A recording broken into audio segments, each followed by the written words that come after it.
They threw her out of the briefing. Then a 4-star general called and ended 3 careers. The letter arrived on a Tuesday morning in March of 1987.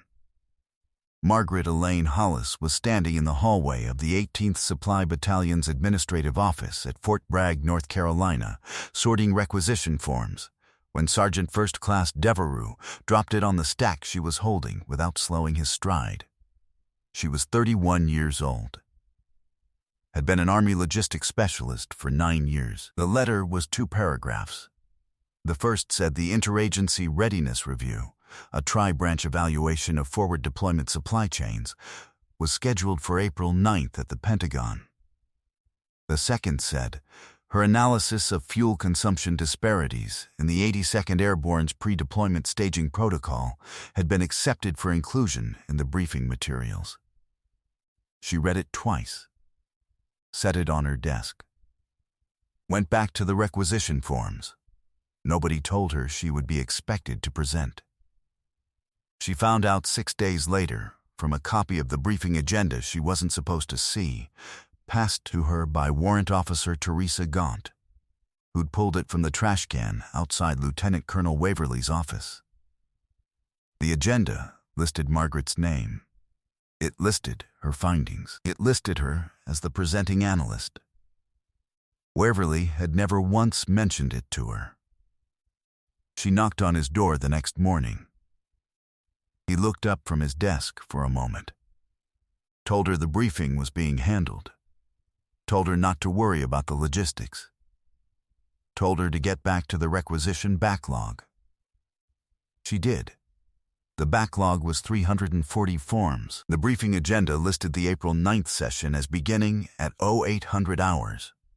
The review panel included 6 procurement officers from the Joint Chiefs Staff, 2 budget analysts from the Office of the Secretary of Defense, a Navy captain who managed theater-level supply chains in the Pacific Fleet, and a retired logistics colonel who now consulted for the Government Accountability Office. It was not a routine meeting. The fuel consumption disparity Margaret had documented was not a minor accounting error. She had spent 4 months pulling manifests, cross-referencing burn rates, and building a comparison model between what the 82nd Airborne's pre-deployment staging protocol claimed to consume and what the actual receipt records showed. The gap was 14, 3% over a 26-month period. That gap, across the full deployment cycle, translated to approximately $2.1 million in unaccounted expenditure. She had documented this in a 47-page report, had submitted it through the chain of command in January, had received no response.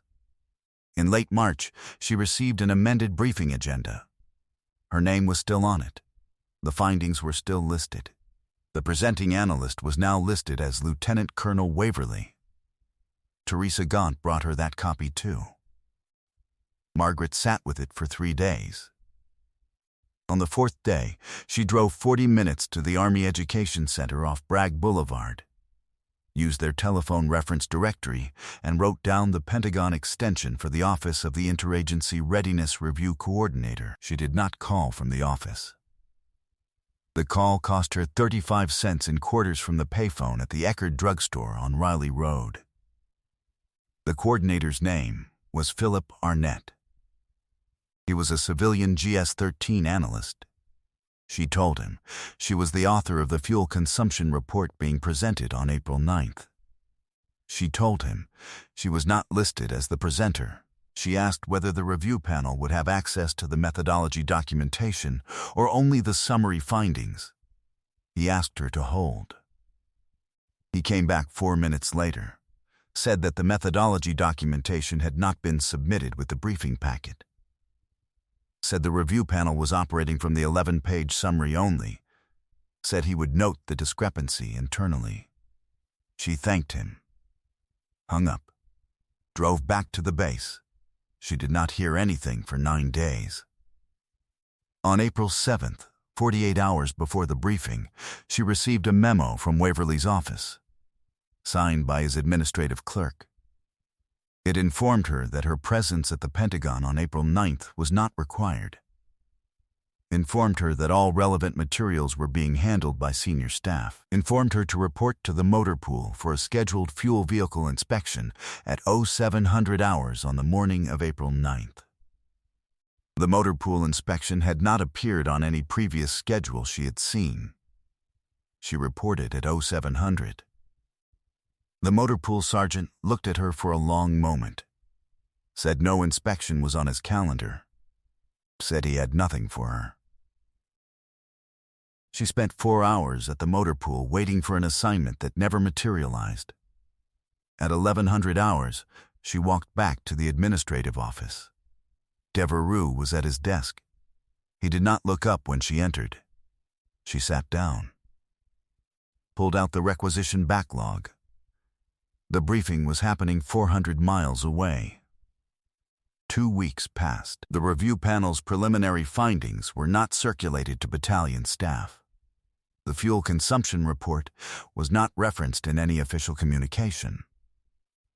Margaret continued processing requisitions. She finished the 340 form backlog and started on the next cycle, which had grown to 218 forms.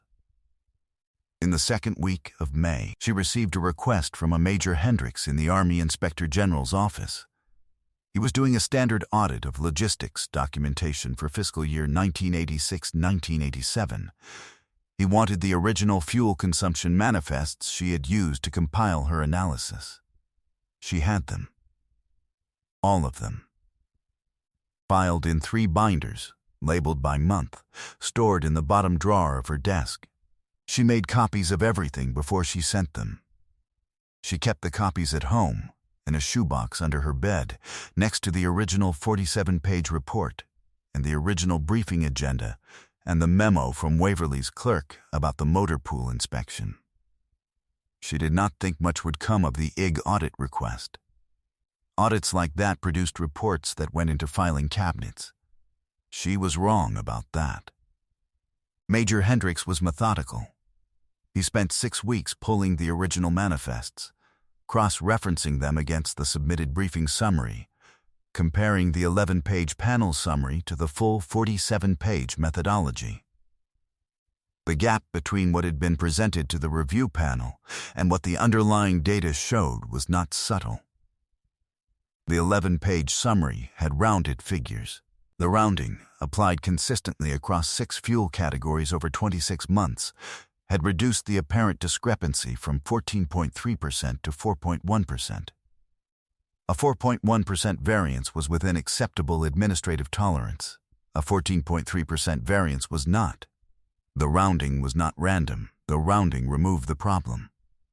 Hendricks noted the date the summary document had been created, March 28, 1987. That was 11 days after Margaret Elaine Hollis had been removed from the presenter list. That was 6 days after her call to Philip Arnett at the Pentagon. He requested the creation metadata from the word processing system.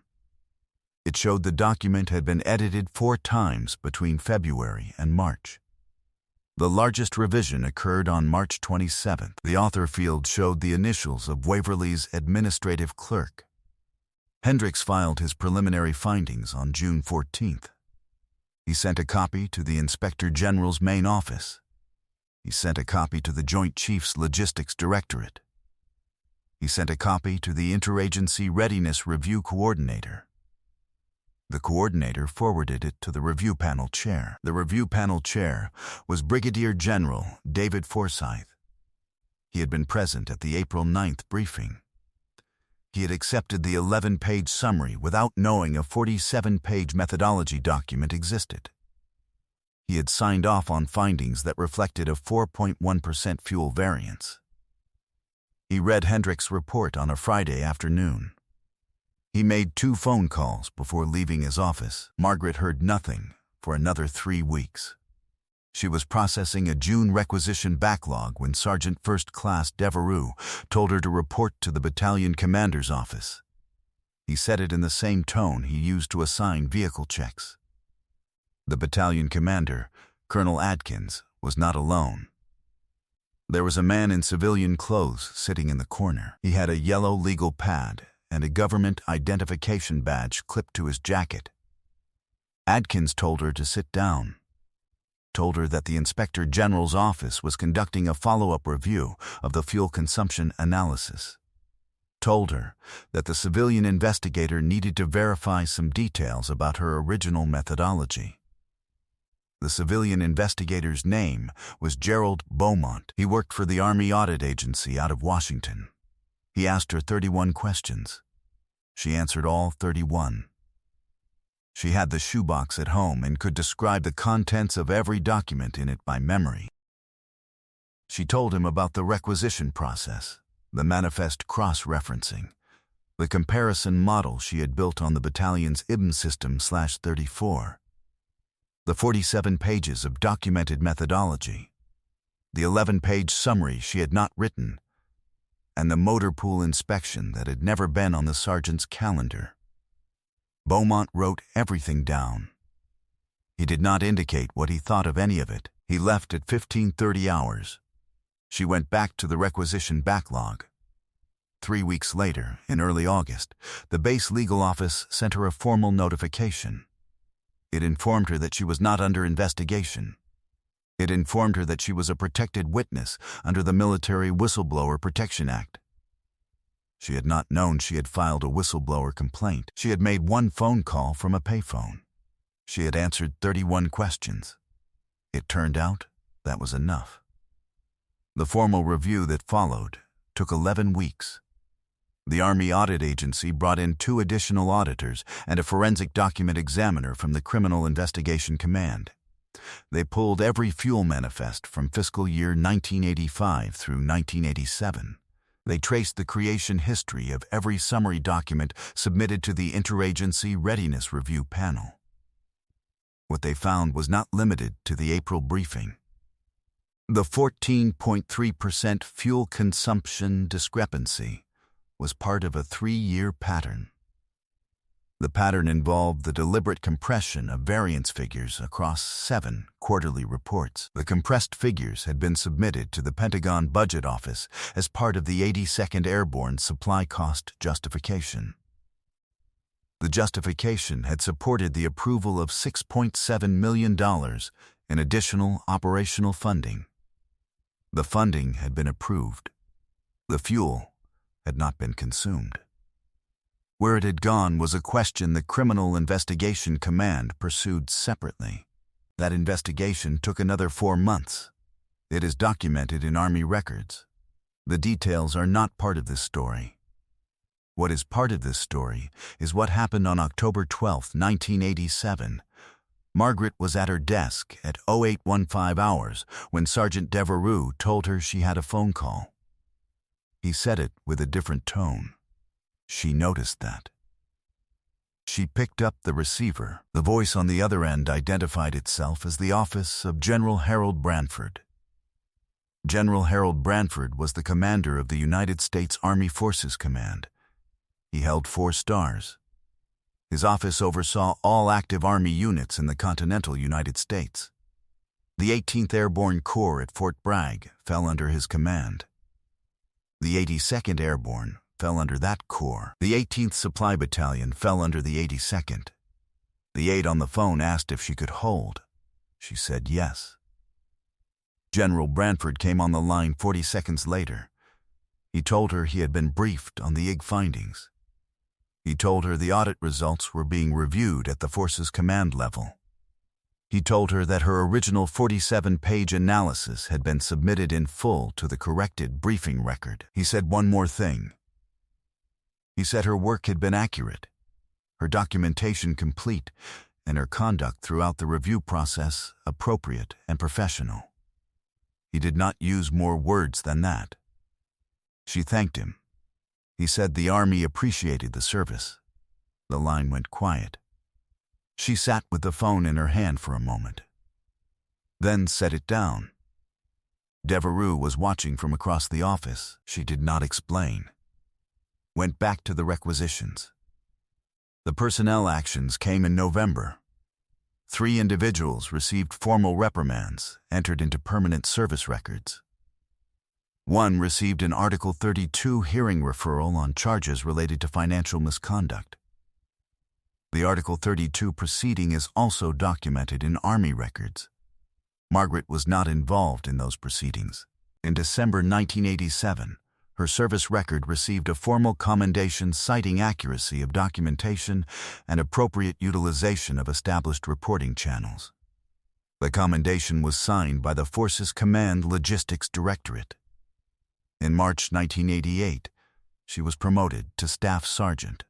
The promotion board results showed she had placed 12th out of 341 candidates in her military occupational specialty. She spent 3 more years at Fort Bragg.